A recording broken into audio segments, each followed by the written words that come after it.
মাহমিদ এক ঝটকায় অহনাকে জড়িয়ে ধরে বুকের সাথে মিশিয়ে নেই। উষ্ণ স্পর্শে কেঁপে ওঠে অহনা। শক্ত করে মাহমিদের শার্টটা খামছে ধরে, ছেড়ে দিলেই বুঝি হারিয়ে যাবে। কেঁদে কেঁদে শার্টের অনেকটা জায়গায় ভিজিয়ে ফেলছে। মাহমিদ অহনার হার্টবিট যেন অস্বাভাবিকভাবে বেড়ে যেতে লাগলো। গরম নিঃশ্বাস অনুভব করে আলতো করে মাথায় চুমু খাই। কপালে লেপ্টে থাকা চুলগুলো সরিয়ে দেই আর বলে, পাগলি মেয়ে, কান্না করে শেষ হইছে। অহনা জড়িয়ে ধরে আছে মাহমিদকে।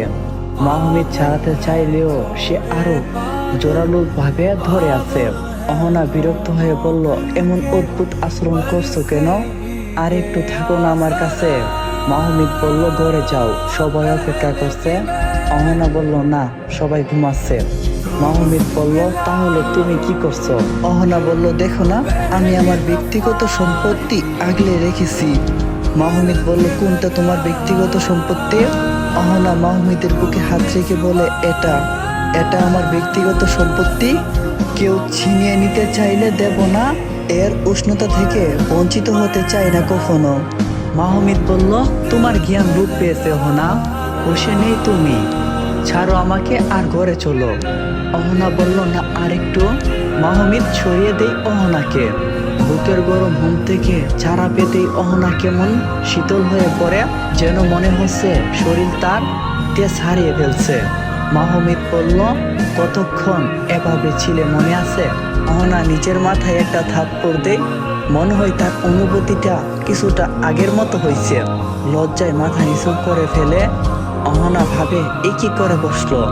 দৌড়ে ঘরে চলে গেল অহনা। লজ্জায় যেন তার মুখটা দেখার মতো ছিল। আর মাহমিদ এদিকে ভাবতে থাকে, একটু আগে নিজে এমন কাণ্ড করলো আর আমাকে জড়িয়ে ধরলো, আর এখন লজ্জা পাচ্ছে। ভালোবাসা সবাইকে কেমন বেহায়া করে দেই, নির্লজ্জ করে দেই নিমিষেই। পানময় ছোঁয়া ফেলে হিমায়িত জ্ঞান থাকে না, সেটাই অহনার ক্ষেত্রেও হইছে। আর অন্যদিকে আসরের নামাজের পর রুস্তম হাজির হই মুরুলের বাড়িতে। বিশাল দরজা-প্রস্তুত ভারী এইটা, মনে হয় কোনো রাজপ্রাসাদ। তবে আধুনিক বাড়ি বলা হয়। রুস্তম থমে থমে পরিবেশ দেখে পিছিয়ে যাওয়ার সিদ্ধান্ত নেই। পরপরই প্রবেশ করে। মুরুল বারান্দায় বসে চা খাচ্ছিলেন। রুস্তমকে দেখে হেসে বলে, আসো আসো, তোমার জন্য অপেক্ষা করছিলাম। একটু দেরি করে ফেললে বটে, তবে সমস্যা নেই। রুস্তম ক্ষমা চেয়ে নেই। মুরুল তাকে বসতে বলে, কিন্তু সে বসলো না। মুরুল তাকে অনেক জোরাজুরি করতেই রুস্তম সোফায় বসে। মুরুল ঘরের দিকে মুখ করে বলে, অতিথির জন্য নাস্তা নিয়ে আই। রুস্তম থমথম হয়ে যায়। ভয়ে ভয়ে বলল, কর্তা, কেন ডাকছেন আমাকে? আমি কি কোনো ভুল করছি? কিছুদিনের মধ্যেই শহরে চলে যাব। মেয়েটা পড়বে, আমিও ওর পাশেই থাকবো যে কয়দিন বাঁচি। মুরুল বলল, সে কি কথা? মেয়ে আবার চলে যাবে কেন? এবার না হয় একবারের জন্য থেকে যাক, নিজের দেশের বাটি বলে কথা। তখন রুস্তম বলল, না কর্তা, মেয়েটা নিজের পায়ে দাঁড়ালে আমার অনেক শান্তি হবে। আচ্ছা, যখন আসছো, নাস্তা এসে গেছে, নাস্তা করো।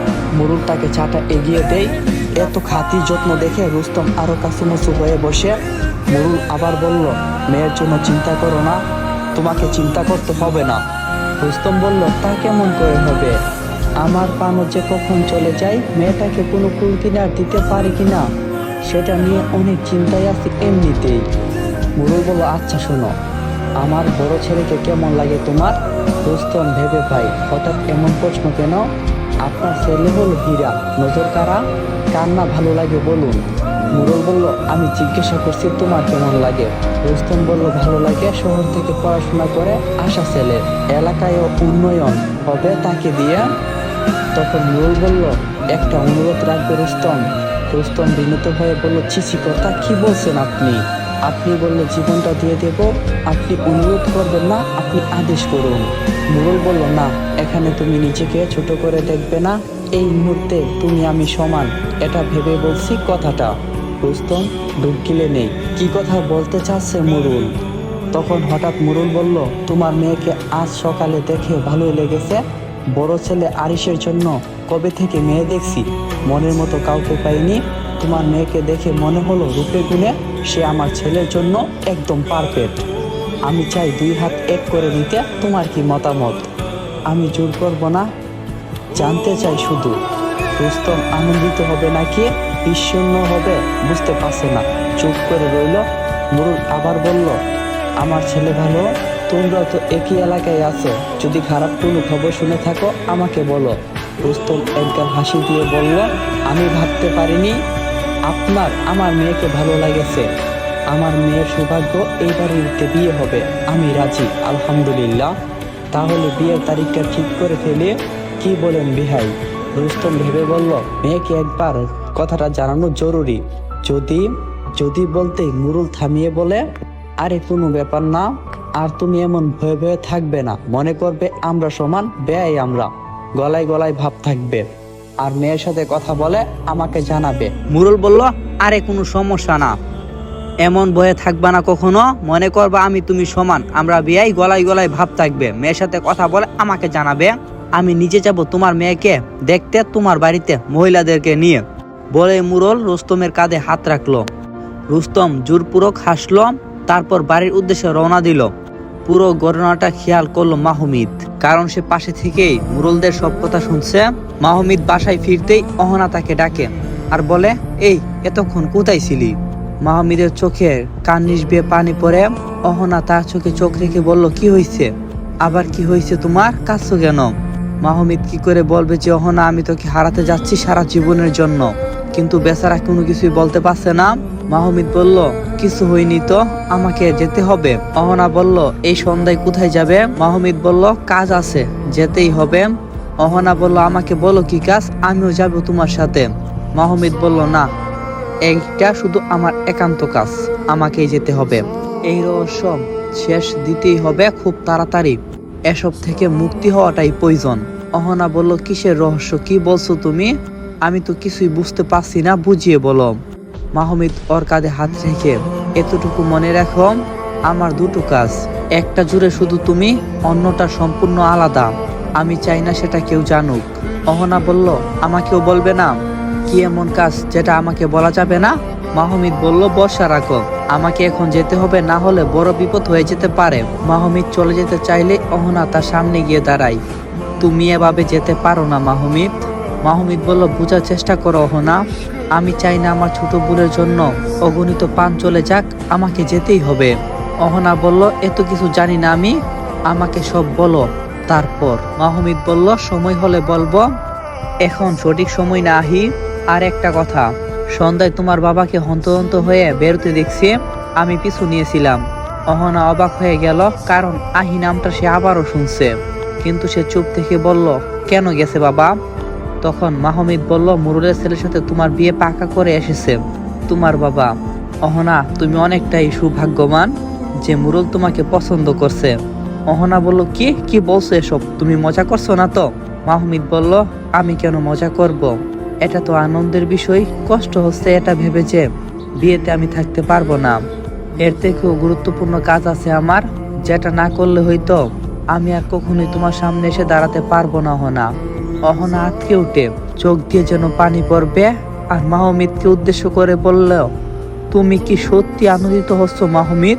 মাহমুদ অহনার দিক থেকে চোখটা নামিয়ে ফেলে অন্যদিকে তাকিয়ে ঢুক গিলে কান্না হজম করে নিয়েছে।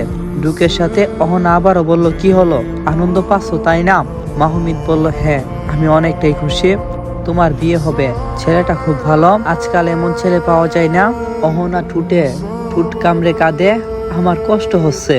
মাহমুদ চুপ করে থাকে। অহনা পুনরায় বলল, আমি তোমাকে যেতে দেব না। মাহমুদ বলল, যেতেই হবে আমাকে, কেন বুঝতে পারছো না?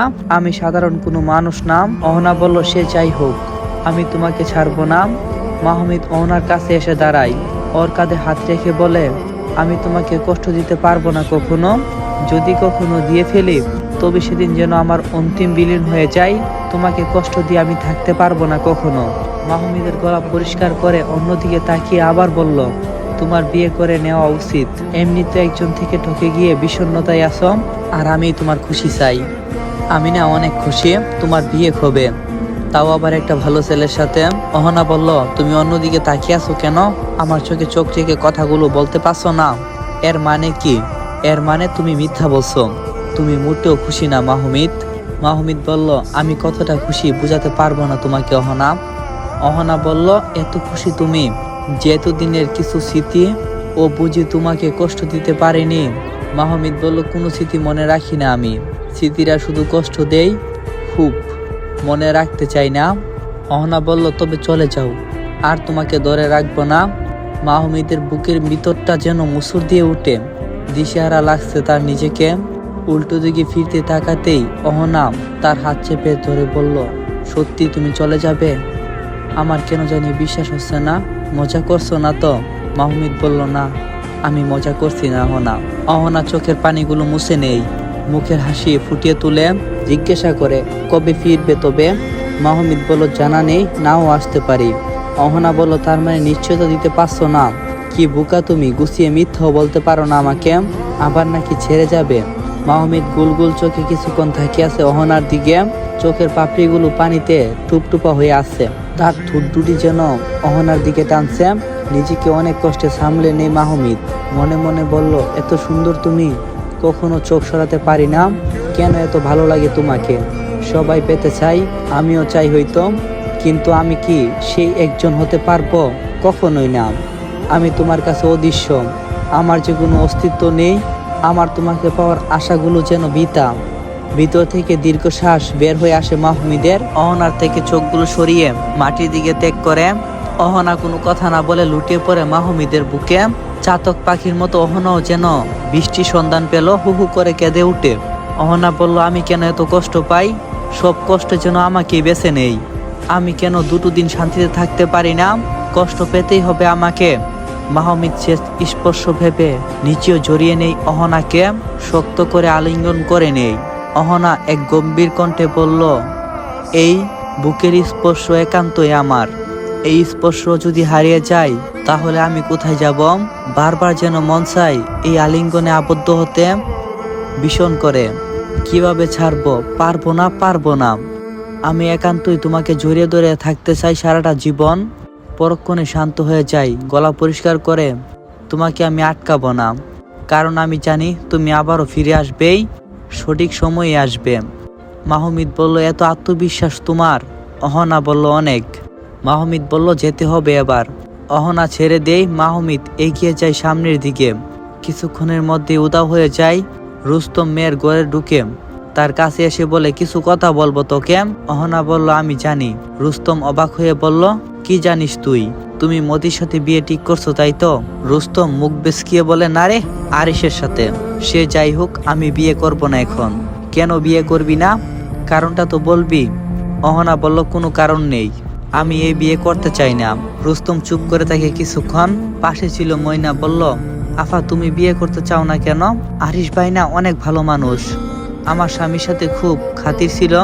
অহনা আতকে উঠে ময়নার দিকে জালো চোখে তাকায়।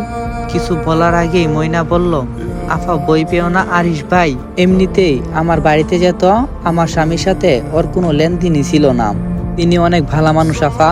অহনা কিছু না বলে আর ময়নাকে বলল, তোমার বাবা কষ্ট পাচ্ছে, তোমার বাড়ি যাওয়া উচিত, পরে না হয়ে আবার আসবে।